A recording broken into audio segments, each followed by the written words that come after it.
Më shumë se 50 familje skamnore nga komuna e Deçanit sot ka gëzuar ndihma sociale.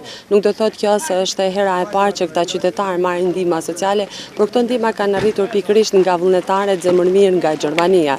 Do thotë se këta vullnetarë do të vazhdojnë edhe me tutje që sjellin gjëra tjera për të ndihmuar qytetarët e komunës së Deçanit.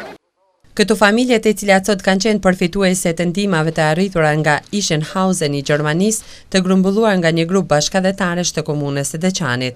Këto familje të cilat sot kanë qenë përfituese të këtyre ndihmave jetojnë më vetëm 50 apo 75 euro ndihmë sociale, varësisht nga numri banorëve që kanë në shtëpi, ndërsa këto ndihma të dhuruara sot kanë qenë të mirëseardhura për ta. Ju falenderoj gjithë ata që kanë marrë pjesë për këtë ndihmë. Ju falenderoj gjithëve.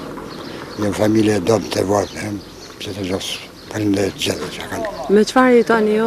Me asgjëve të ndihma sociale, me pasatërë sociale. Në social. E sa jeni të knaqur sot se keni marrë ndihmë? Fort mirë, faleminderit shumë për juve, faleminderit britanëve se na kanë ndihmuar.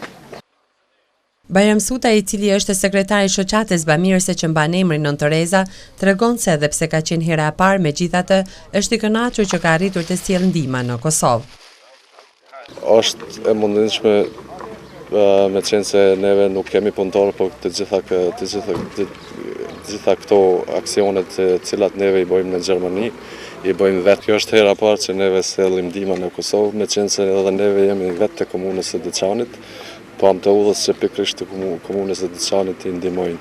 Por ai premton se edhe në të ardhmen do të sjellë ndihma në Kosovë.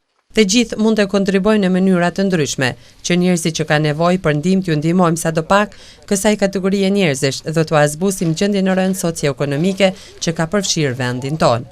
Një gjest human si ky shpresojmë të përsëritet edhe në të ardhmen nga bashkëdhetarët tjerë të cilët jetojnë në vende të ndryshme të botës.